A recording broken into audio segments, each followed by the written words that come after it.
Friends, నేనైతే సీతాఫలం ఏరుకుని ఇంటికైతే వెళ్ళిపోతున్నాను. వెళ్తున్న సమయంలో నేను నడిచే దారి నిండా నీరుతో నిండిపోయిందనమాట. చూడండి, ఈ నీరు అయితే మనం తినే గడ్డలో కలుస్తాయన్నమాట. చూసారు కదా, భుజంపై సీతాఫలం వేసుకొని వెళ్ళిపోతూ ఉన్నాను. అంటే చూడండి, వరదలు అయితే చాలా పుట్టుకొస్తున్నాయి. చూసారు కదా, నేనైతే గడ్డ దాటుతున్నాను. దాటుతున్న సమయంలో చాలా జాగ్రత్తగా అనమాట దాటాలి. ఇక్కడ ఒక చెట్టు అయితే ఉంది, అది పట్టుకొని నేను దాటుతున్నాను.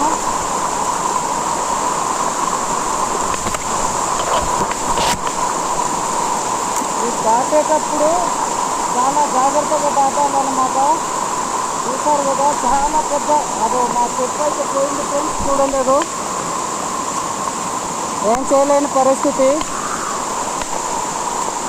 అది ఈ చెట్టు కూడా వదిలేదు, ఏం చేస్తాం. అదో దానికి నేనైతే గడ్డ దాటాను, కానీ నా చెట్లు అయితే పోయి ఫ్రెండ్స్. చూసారు కదా ఇదో ఫ్రెండ్స్. మీలో ఎవరైనా సరే ఈ సీజన్లో వాటర్ ఫాల్స్ చూడడానికి అనేసి వెళ్తాము అనేసి అనుకున్న వారైతే రిస్క్ అయితే చేయొద్దు అనమాట. మొన్న ఒక ఇన్సిడెంట్ అయితే జరిగింది డుడుమా వాటర్ ఫాల్స్కి. మధ్యలో వెళ్ళి డ్రోన్తో వీడియో తీద్దామనేసి వెళ్ళిన ఒక అన్నయ్య అయితే స్లిప్ అయ్యి గడ్డలో కొట్టుకొని పోయాడు అనమాట. అలాంటి రిస్క్ అయితే చేయొద్దు. చూసారు కదా, ఎంజాయ్ చెయ్యండి, కానీ ఇలాంటి వాటర్ ఫాల్స్ మధ్యలోకి వెళ్ళొద్దు అనమాట. దూరం నుండి ఎంజాయ్ చేయండి. అది గడ్డ ఎక్కువ లేనప్పుడు అయితే పర్లేదు. చూస్తున్నారు కదా, చాలా పెద్ద వర్షం గడ్డ అయితే వస్తుందన్నమాట.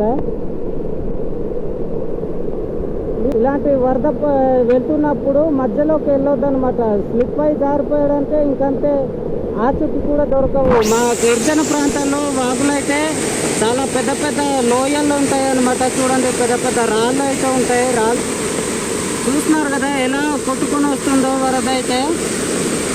చాలా పెద్దదన్నమాట. అసలు దగ్గరికి వెళ్ళడానికే భయంకరం అనమాట.